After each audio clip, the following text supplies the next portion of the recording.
आगे बढ़ते हैं बैटल ऑफ बंगाल से जुड़ी तमाम बड़ी खबरों के लिए रुख करते हैं हमारी सहयोगी सबीना का। शुक्रिया राकेश। और बैटल ऑफ बंगाल में जिक्र करेंगे, कल बंगाल दौरे पर रहेंगे पीएम मोदी और आपको ये भी बता दें कि किस तरह से ये पूरी तस्वीर यहाँ पर रहने वाली है, इस खास कार्यक्रम में आपको दिखाएंगे।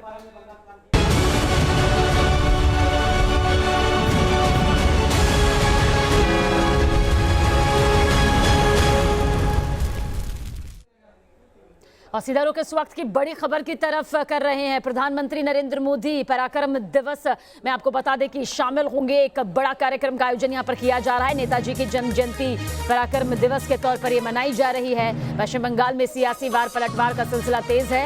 शुभेंदु अधिकारी के रोड शो में विवादित नारे लगाने का आरोप है, ये भी आपको बता दें। वर्धमान में बीजेपी दफ्तर में ये तोड़फोड़ हुई है। इस वक्त की बड़ी खबर आप तक पहुंचा रहे हैं। देखिए किस तरह से पश्चिम बंगाल की सियासत में लगातार एक के बाद एक नई तस्वीरें सामने आ रही है। और खास वजह भी है क्योंकि विधानसभा चुनाव अब बहुत ज्यादा दूर नहीं है। ऐसे में विवादित नारे हो, पत्थरबाजी हो, ये तमाम तस्वीरें लगातार सामने आ रही है। लेकिन इस बीच पीएम मोदी का बंगाल दौरा भी दिखाई देगा। और पश्चिम बंगाल की लड़ाई बम गोले पर आ गई है। जी हां, टीएमसी और बीजेपी में जुबानी जंग तेज हो गई है। और अब तो इस मामले में चुनाव आयोग की भी एंट्री हो चुकी है। चुनाव आयोग की बैठक में बीजेपी और टीएमसी ने एक दूसरे पर आरोप लगाए और कड़ी कार्रवाई की मांग की।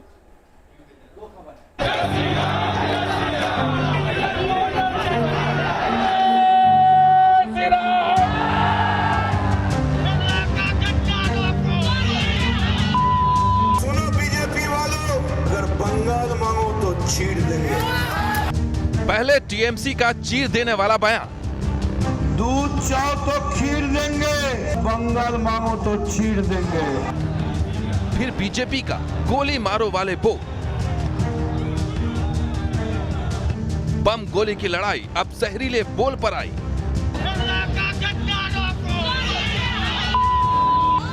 बंगाल में विवादित बोल पर सियासी शोर थम नहीं रहा। टीएमसी चीर देने वाला बयान देने वाले अपने मंत्री मदन मित्रा पर मेहरबान है, तो वहीं बंगाल पुलिस गोली मारो वाले बयान पर बीजेपी नेताओं को गिरफ्तार कर रही है। बंगाल पुलिस ने बीजेपी के 3 नेताओं को गिरफ्तार किया है, जिनमें बीजेपी युवा मोर्चा के अध्यक्ष सुरेश शॉ भी शामिल है। आरोप है कि इन नेताओं ने हुगली के चंदन नगर में शुभेंदु अधिकारी के रोड शो में गोली मारो वाले विवादित नारे लगाए थे।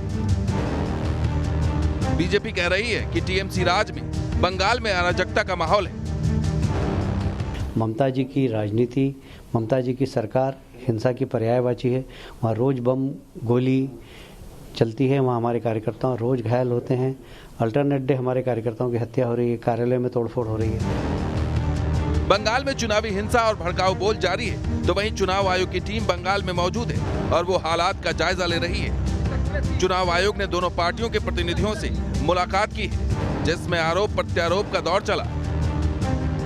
टीएमसी के फिरहाद हकीम ने बंगाल में माहौल खराब करने के आरोप लगाते हुए बीजेपी पर कार्रवाई की मांग की, तो वहीं बीजेपी बंगाल में निष्पक्ष चुनाव कराने के लिए केंद्रीय सुरक्षा बल को तैनात करने की मांग कर रही है। लोगों को निर्भय रूप से निश्चित होकर वोट देने का वातावरण बनाना चुनाव कमीशन का जिम्मेदारी है और आप पर लोग भरोसा कर सके इस प्रकार व्यवस्था लीजिए। इसीलिए सेंट्रल फोर्स को जल्दी तैनात किया जाए, उनका रूट मार्च किया जाए कि लोग घर से निकल करके वोट डालें। बंगाल में तू डाल डाल मैं पात पात वाली सियासी जंग चल रही है। बीजेपी और टीएमसी खुद को पाक साफ बताकर एक दूसरे पर आरोपों के तीर चला रही है, तो वहीं पीछे छूट रही संस्कार की मर्यादाएं। सुनो बीजेपी वालों, कोलकाता से तपस सेन गुप्ता के साथ टीम न्यूज नेशन। अगर बंगाल मांगो तो चीर देंगे। और बंगाल चुनाव से जुड़ी इस वक्त की बड़ी खबर, बंगाल बीजेपी नेताओं की चुनाव आयोग को चिट्ठी सामने आई है। मतदान से 15 दिन पहले केंद्रीय बल की तैनाती हो, इस खत के जरिए ये यहाँ पर मांग की गई है। बंगाल बीजेपी नेताओं की चुनाव आयोग को लिखी गई ये चिट्ठी है। वोटिंग से 15 दिन पहले केंद्रीय बल की तैनाती यहाँ पर हो। बीजेपी ने कहा पूरे मतदान की लाइव रिकॉर्डिंग होनी चाहिए। पश्चिम बंगाल की सियासत से जुड़ी इस वक्त की एक और बड़ी खबर आपके सामने है। बीजेपी नेताओं की चुनाव आयोग को ये चिट्ठी है, जिसमें मांग की गई है कि मतदान से 15 दिन पहले केंद्रीय बल की तैनाती हो। ये भी कहा कि मतदान की लाइव रिकॉर्डिंग होनी चाहिए, यानी जो तस्वीर भी वोटिंग को लेकर सामने आ रही है उसकी रिकॉर्डिंग की मांग यहाँ पर बंगाल बीजेपी नेताओं ने की है।